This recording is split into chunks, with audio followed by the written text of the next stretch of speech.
I've had the opportunity to work in different, I would say, disease areas. So HIV, maternal, newborn, and child health, and then non-communicable diseases. Okay. And so currently I'm working on cardiovascular disease. So I'm the founder of Vida Healthcare, Okay.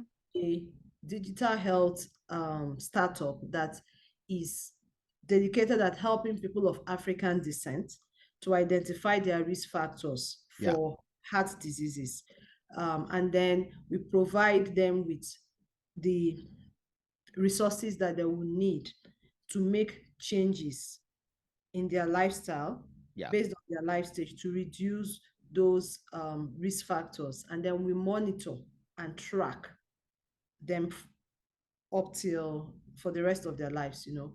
So Yeah. so that as you well know, the African continent is, or people of African descent, Yeah. you know, bear the high risk of having cardiovascular Yes. disease. Yeah. Now, let me ask you. See, I've known this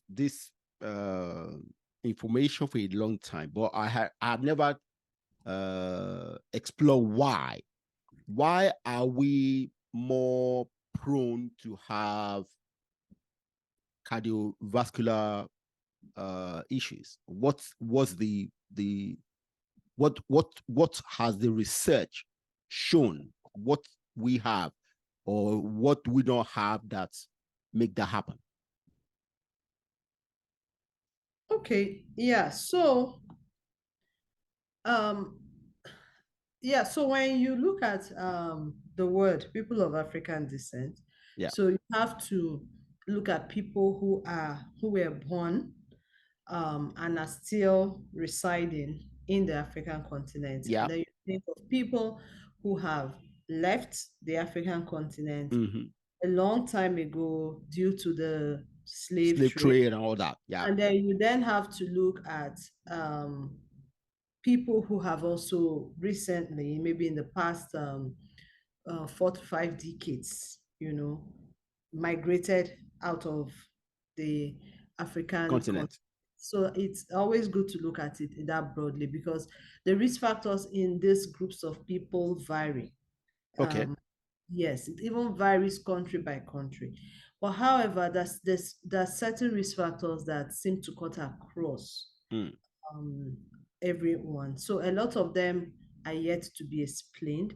So there are certain like what we call um, the structure um, of the body and also the certain genetic um, components Mm. and that that we carry that put us more at risk. Mm. There's so many of but what we do know and which the ones that lie within our control, Yeah. basically stress. I Okay. put that first. Yes. Okay. So stress, and then our diet, Okay. Yeah. and then physical activity, and Yeah. you can look at other issues around alcohol and tobacco intake. Mm. How so now the first, remember the way I started, the first two around the way, like for example, we tend to, our fat distribution tends to be mostly in the trunk. Mm. Mm. So Mm. when majority of us, when we add weight, it's at the stomach. Yeah. It's around the tummy, you know. So it's around the tummy, and that's a big risk factor. So that's the way our fat seems to distribute itself. Mm. Whereas when you look at the Caucasians, for example, Yeah. yes, you get that, but then um, it's more distributed towards the lower part of their body, Mm. not you still find a lot of them, Yeah. who have Pot belly and all that. a large trunk. Yes, but it's not as so for most of us. I just want to make sure you get the right example.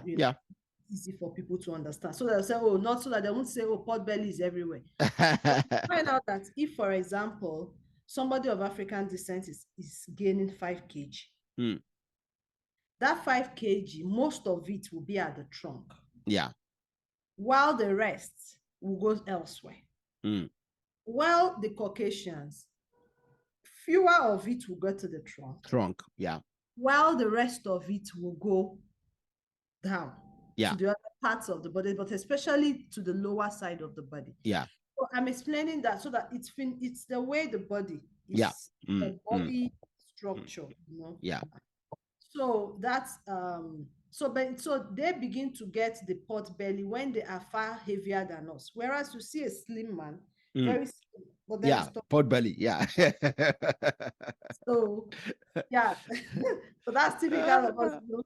So but and then that's the what we call that truncal weight gain, you know, around the tummy, or pot belly as we call it. That pot belly, whether it's male or female, increases the risk of cardiovascular diseases. So it increases the risk of cardiovascular diseases because, one, that fat is a bit different from the normal type, you know, fats of the body, and also because it's also very close to the vital organs. So those are the things that that's our body structure. Then the other one I talk about, then the other ones that we can change to some extent, how we process is stress. So you find out that we systematically from across whichever one category of African descent that one falls under, you find out that we are more exposed to long-standing types of, you know, stress, long-standing stressors. So, and when you look at stressors, you're looking at both biological stressors and physical stressors and emotional stressors. So infections, for example, you know, are stressors. And we are more exposed to infections right from childhood. So, and then, you know, then as we get on, other things keep adding to the stress, and people are exposed to different types of stress depending on where they live and work. So that's one. Then our diet. So traditionally, we've always kind of relied on substances like salt to preserve, you know, because we didn't have refrigerators. So, and salt, salt has sodium. And sodium predisposes blood pressure. Thank you. So, and then we also have our traditional ways of processing food. So people, there's this myth that foods that are made at home are far safer than commercial foods. So, but that's not, if you look at it from the cardiovascular angle, it's not necessarily true. We process food at home. We make fufu at home. Fufu is processed. And the fiber taken away. We make pap at home, where we take out most of the fiber in grains. That's true. And we eat the starch. That's true. On and on. You know, we do the same thing to yam. So those are the things that make us prone, because just removing the fiber alone makes it unhealthy.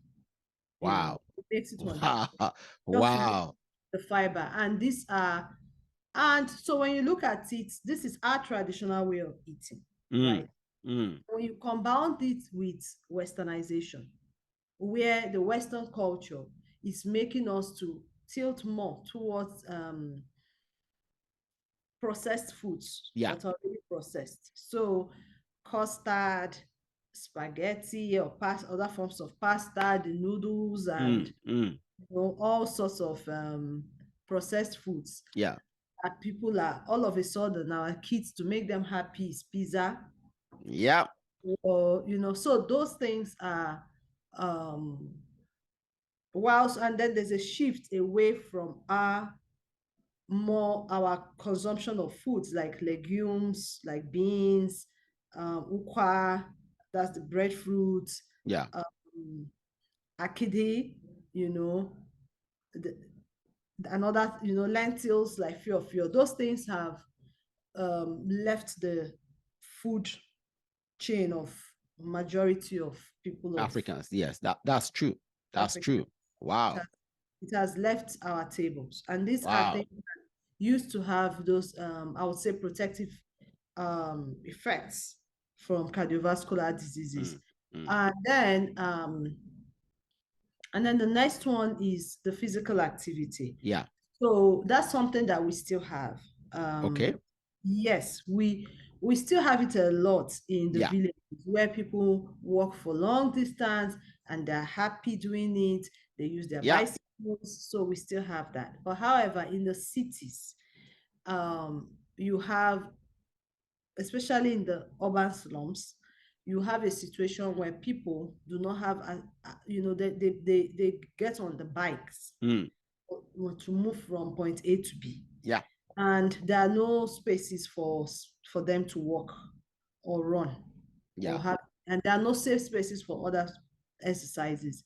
And even in their homes, they're just managing some little spaces, enough space, like maybe skip or something. So that's and then the substances. So again, like in terms of alcohol intake and in terms of tobacco intake, we take these things also traditionally. So there's the kai. It's not just about beer, Yeah. Palm wine, all that. Palm wine, all of that, and the people think it's harmless because it's made from home. Even in terms of the tobacco intake, something like amoro, so that's the tobacco powder. Yeah. So people don't ascribe risk to it because it's